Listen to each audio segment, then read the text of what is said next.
Hello, folks, and welcome to another episode of Are You a Fan? Just a heads up, this one's going to be a bit of an explicit one, so you got kids in the room? Earmuffs. This week, we're covering Snowflame, so if you like the episode, give us a like, share, follow, and maybe a subscription. So, Snowflame, let's get into well, I guess I'll ask. Joker, what do you know about Snowflame? I know absolutely nothing. Up until today, I didn't know it was a character. Oh! You want me to tell you what I know about Snowflame? Well, I know you've seen Harley Quinn, so I know you know a little bit. I knew about him before. I just never thought any show, but Harley Quinn's the show that has the balls to do this character. Oh yeah, knowing the way that show's gone, I'm not surprised he showed up in that. So I guess let's get into it before we get to truly who Snowflame is. So real world. Snowflame is a supervillain appearing in comic books published by DC Comics. The character was created by Steve Englehart and Carrie Bates to serve as a villain for the superhero team New Guardians. Wait, did it not say when he was created? Not in the real world stuff. We do kind of find out in universe when he had his first appearance. Okay, I missed that when I was editing. I mean, honestly, also when I saw how short the script was and I tried to look it up, I didn't do a lot of paying attention because there was nothing to pay attention to. I went to several sites to find the information. This is all of it. This is all. I noticed. So he would also appear in the New 52 continuity as an enemy of Catwoman and Peacemaker, which from what little I've already learned from doing the script, that's like the perfect series for him to be a part of is the New 52. Oh, yeah. Like, you know what? We're going to mess this up anyway. Let's bring back an oldie but a goodie. So, Snowflame, and I'm just going to read this first part real quick, and then we'll kind of get into this. Snowflame first appeared in the 1988 comic book New Guardians, issue number 2, in the story titled Jungle Snow. I mean, at this point, are we coming out and just saying it, or do we want to just keep going? Just keep going. So, in it, he meets the New Guardians in Colombia. As the leader of the drug cartel, in their first encounter, he defeats the superhero team, but is later killed by them in a chemical shed explosion. And if there's anything you know about comics, that never mixes well. Yeah. Also, I just love that he just went so long without coming back. They're just like, they had one issue and they're like they sent off to the people and they're like, oh, we need you to end this character. Right. Like now. So, into the New 52 continuity, in Catwoman issue number 23, Catwoman will travel to South America where she meets Snowflame, whose real name is revealed to be Stefan. I don't know why that name cracks me up. But he would be named Stefan. Right? I was like, there's no surprise by this name whatsoever. That's 100% what he'd be named. So Snowflame reveals that he faked his death in the chemical shed explosion in order to take over the island of Isle Nevada. He then escorts Catwoman to his home where he is auctioning off expensive and dangerous artifacts to other supervillains, probably to pay for his habit. Yeah. So in Catwoman issue number 24, Catwoman sneaks into the jungle and meets Kissin, I think. We'll go with that. The island's mythical giant panther and god of death. Before returning to do battle with Snowflame, she defeats him with the help of Kissin. And then Snowflame later returns in Peacemaker Tries Hard, issue number 4, in which he fights against Peacemaker. He is defeated and seemingly killed after choking on a poison dart from the that Peacemaker snuck into his cocaine. Don't you mean Peacemaker.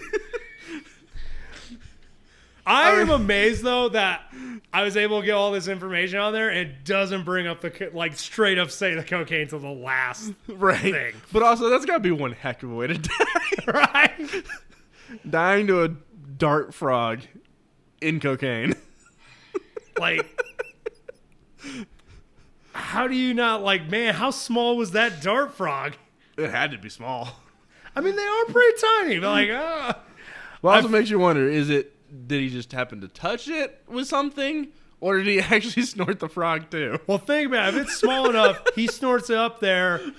That's immediate poison to the inside of your nostrils. Oh, God. You imagine how bad that would hurt?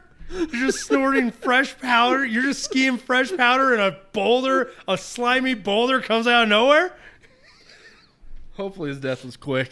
I would hope. Okay, so let's get into powers and abilities from this guy, because that's all we got, folks.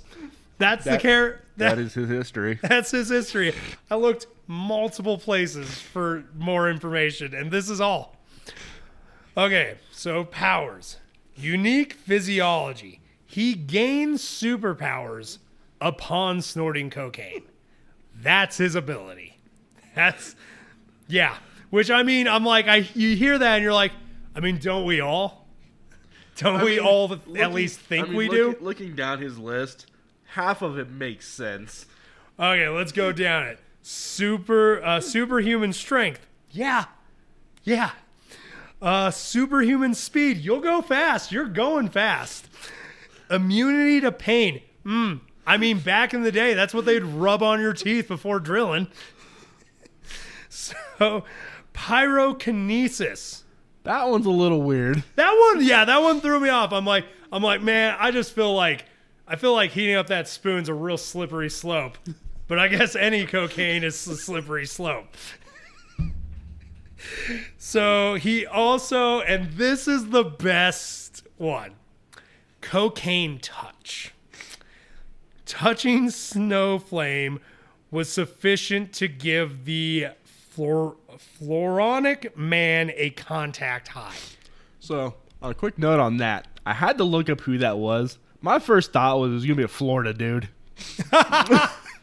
With a name like that, that's what I expected. Is it not? No, it's actually like a flora. Like a guy that has like plant. Essentially a poison ivy wannabe. Okay. I do think it is hilarious though, because just the concept of like okay, is his power set that touching him gives you a contact high, or is he doing so much cocaine that he's sweating it out through his pores that touching him, just you're touching cocaine that's being directly absorbed into your skin? That's a good question.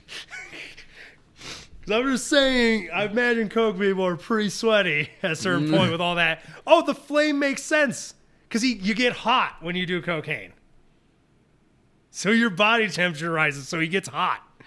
We'll go with that. You'll go with that. That's my best guess, like, on how that makes sense. So, into other media, because somehow he has other media. Right? So we've already talked. He does appear in the 4th season of Harley Quinn as a member of the Legion of Doom. But he also appears in a fan-made webcomic created by artist Julie Sidor. I apologize if I just butchered your name. Sidor. I also give her credit for wanting to make a fan-made webcomic about this character. Right? Because, like, that's pretty ballsy. The fact also, I do love that this character was created towards the end of the 80s.